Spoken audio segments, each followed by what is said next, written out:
Hello, hello, hello, and welcome to my YouTube channel. Oh, my name is Jameelah, and I'm a master manifester, and I'm sure you are too. You're watching content like this. I'd like my camera to be a little better, but I'm in my bedroom, so I don't want too much. It's not that junky. We're pretty good about keeping that clean most of the time.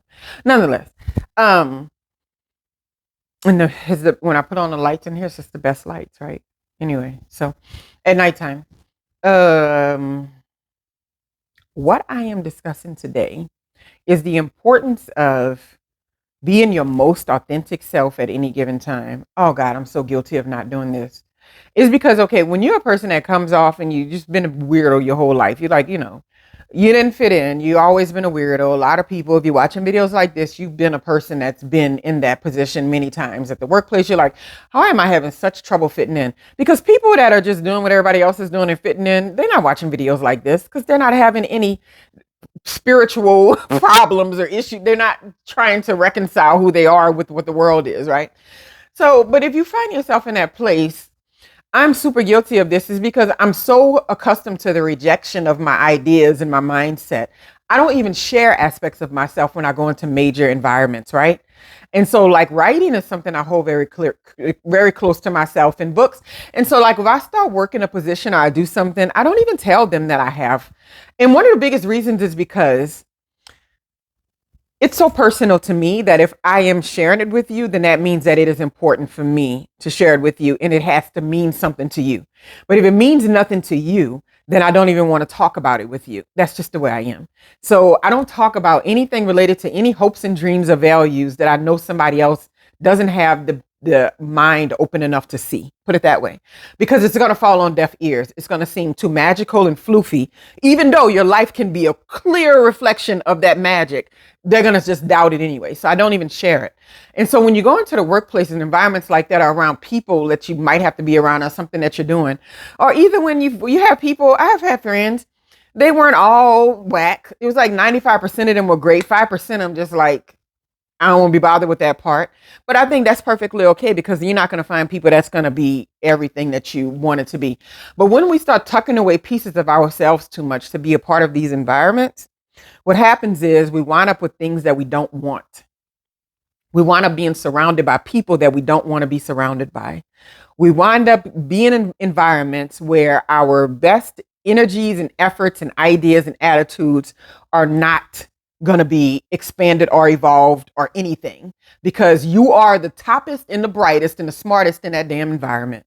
And it's a shame, but that is how that happens, right? So you always have to get in the rooms where you're not at the top of the food chain, right? And when you think like this, it's hard to find those rooms sometimes because everybody else is so caught up in these little things and what they got going on. And so what I got comfortable with was tucking away the major aspects of who I am and what was important to me because thinking people are just going to reject it anyway. Some probably childhood trauma with something. I don't even know how that happened because when I was little and younger, I used to always write poems and things like that in books. And I would go bring it to everybody in the house. And as far as my memory goes, everybody always listened. They always had time and they always gassed me up about my writing and all this kind of stuff, right? So I don't really remember that as a kid, but I know as I became older, I became a lot more coveted with that. So like, I don't even share that in most conversations. Like, oh, I've written books. I've written about 7 of them, right? It's not even because I think if you're a person that we resonate on that level, I don't have to share those things with you like that. You'll be interested in what I have going on. So that means that sometimes you just don't resonate on the deepest levels with people, especially when it comes to your gifts. And I think that I'm just so used to that I find myself in environments to where I don't resonate with a lot of people often. And I'm like, that's just what I'm used to. But I think that's old news. I think we have to get to the point where we are really in search of our tribes. And if we get into an environment, we know that's not our tribe. We got to be willing to let that environment go today because life is finite. When we get caught up in environments and people and places and things that we don't want to be attached to, you're just killing your life energy. You don't want it. You're dealing with it. Why? There's no reason to ever. There's never a reason to. And I sit there and think about that all the time because I find myself my daughter was asking the other daughter, she was like, you don't even sound like you like your friends, right? She was like, well, the people I hang with, they're okay. They're kind of associates. They're not really. I said, the reason why is because she tucks away too much of herself whenever she goes in public. She doesn't want to be weird. The other one doesn't mind being weird. So guess what? She has a bunch of weird friends and she doesn't dislike them. And so that's something that you have to become comfortable with. When I walk into the place, when they were going on, when I started working at the last place I was at, when they were going on about vaccinations, I should have been like, I don't believe in none of that. I don't care about that. And I should have been okay with it. I don't, they're going on about who's going to get sick. You got your booster shot. I don't get sick. I ain't saying it to be rude. I really don't get sick. It's been like 30 years since I've had a cold. I'm not even kidding with you. And so I'm sitting here thinking, like, if you walk into environments and just tell people, I don't like socializing with people I work with. I don't want to go to lunch with y'all. I don't celebrate holidays. I don't, if you're very clear about who you are, then you wind up being around people that match your frequency a lot better. I think that we get in the mode sometimes when we're meeting people and we're just starting to get things going. We're so afraid of the rejection that we decide that in that moment, it's more important for me to get along with this person rather than to be honest about my own feelings and be honest about who I am. What happens when you do that is that you have all of these missing aspects of who you are and what you are interested in that aren't being accounted for. And so you have these connections that are based on the most shallow and basic things about yourself because you never, ever shared the whole truth of who you are. I think we have to get to the place where we're willing to be left behind. We're willing to be rejected. We're willing to be ignored. If we are not interested in something, we have to be willing to take the road of not being popular. You know what I mean? And I've been doing that lately myself, especially in many of the environments that I'm in with other people. I've been deciding that I'm not going to try to prove anything. I'm not going to try to convince anybody about what I feel about something. I'm going to say what I feel about it. And I was very, very clear. And then I'm done because I don't want to start trying to read people's minds and read their energies. And it's too much trouble and too much work. So if you walk in places and you're really clear about who you are and you don't try to tuck away who you are or change any aspects of who you are just to get along with the crowd, you don't have to do all this deleting later, blocking, deleting, getting rid of, chopping people down. Is all that comes from is just being camaraderie with people that weren't on your level, that didn't match you. And that's just what a lot of people are doing, because it is so much trouble sometimes to find people that match your frequency that the alternative is being alone most of the time. So with many of us, if we don't want to be alone most of the time, we let frequencies in or levels in that we know is lower than the level that we think. But we think we're getting by with something with that. But all we do is build up, build up, build up, build up, and create an environment or create a circumstance for ourselves where we are not getting what we want, or we are at the short end of the stick because we lied to ourselves about who we were. So keep that in mind. Be your whole self everywhere you go. And I think sometimes that's I would love the idea of being your whole self everywhere you go. But sometimes it takes these environments for us to see what our whole self is. Because sometimes we think about a thing where we were on the fence about this. I was on the fence about that. I was on the fence about that. So, like my daughters, I'll say this: ask for a pet. I'm not interested in any animals inside the house that's not in a little container or cage or anything like that. That's just not my thing. But I'm sitting I'm sitting here thinking about people and animals and things like that, because it's such a deal breaker for me to have animals in the house, that I remember, like, in dating and and accepting a mate or looking for camaraderie and all that, in that way, companionship. I didn't even waver in that area. I was like, if anybody going about talking about a dog that's living in their house, then we didn't just move on. I'm just not doing it.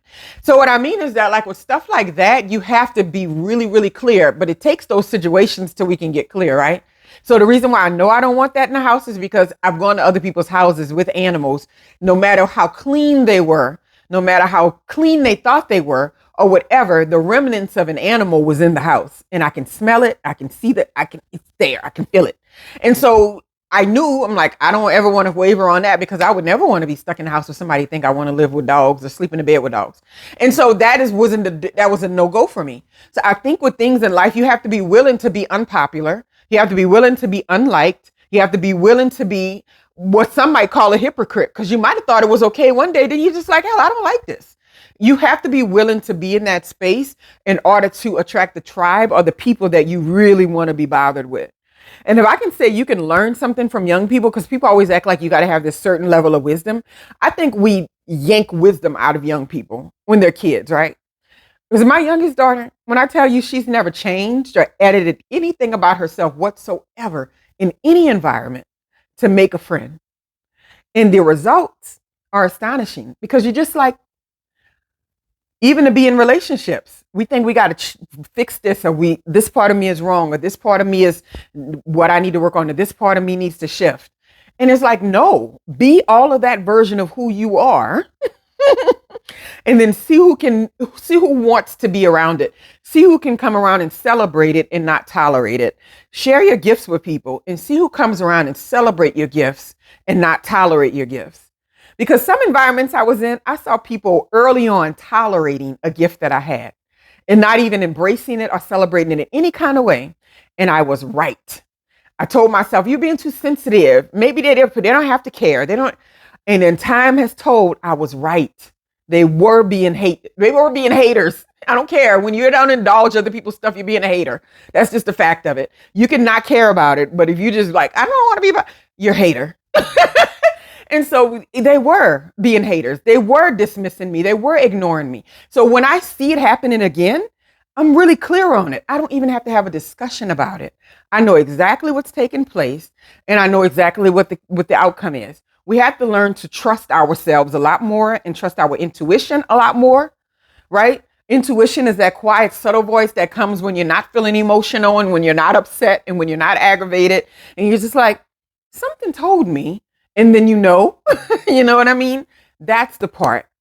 Because so many times I've said these things and it couldn't have been proven. There was no proof of it. There was no real concrete evidence of it. But I gave it some time and I was right. They were haters. They were trying to stump the shine. They were negative. They were trying to feed me bad information. And it's like, you have to know that these things are true. They were trying to ignore my gifts. People are really good at trying to ignore people's gifts. I don't know what that's about because they're still going to be great whether you ignore it or not.